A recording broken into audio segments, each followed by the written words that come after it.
হয়, যিহেতু মৰাণত যিসকলে নিজৰ কন্যা সন্তানক স্কুললৈ অনা নিয়া কৰিবৰ বাবে তেওঁলোকে বেটেৰী চালকেই হওক বা গাড়ী চালকেই হওক তেওঁলোকে দি পঠিয়াই অনা নিয়া কৰিবৰ বাবে তেনে এজন ব্যক্তিয়ে এগৰাকী কন্যাক অনা নিয়া কৰি থকা বেটেৰী ৰিক্সাত কৰি থকা সময়তে তেওঁ অলপ দিন যোৱাৰ পিছতে তেওঁ নিজৰ ব্যক্তিগত গাড়ী লৈ তেওঁক অনা নিয়া কৰিব ধৰিছিল।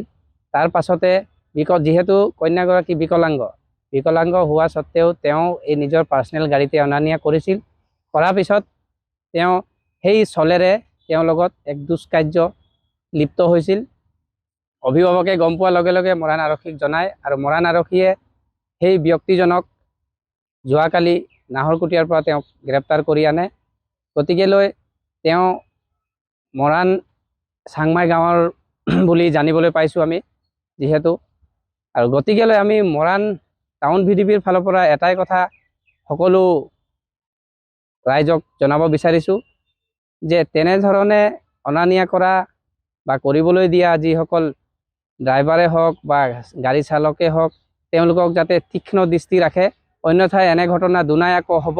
গতিকেলৈ সাৱধান হৈ থাকিবৰ বাবে আমি মৰাণৰ অভিভাৱকক অনুৰোধ জনাইছোঁ। হয়, যিহেতু মৰাণত যিসকলে নিজৰ কন্যা সন্তানক স্কুললৈ অনা নিয়া কৰিবৰ বাবে তেওঁলোকে বেটেৰী চালকেই হওক বা গাড়ী চালকেই হওক তেওঁলোকে দি পঠিয়াই অনা নিয়া কৰিবৰ বাবে তেনে এজন ব্যক্তিয়ে এগৰাকী কন্যাক অনা নিয়া কৰি থকা বেটেৰী ৰিক্সাত কৰি থকা সময়তে তেওঁ অলপ দিন যোৱাৰ পিছতে তেওঁ নিজৰ ব্যক্তিগত গাড়ী লৈ তেওঁক অনা নিয়া কৰিব ধৰিছিল।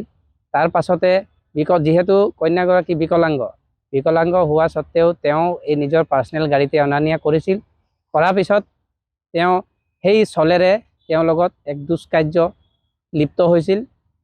অভিভাৱকে গম পোৱাৰ লগে লগে মৰাণ আৰক্ষীক জনায় আৰু মৰাণ আৰক্ষীয়ে সেই ব্যক্তিজনক যোৱাকালি নাহৰকটীয়াৰ পৰা তেওঁক গ্ৰেপ্তাৰ কৰি আনে।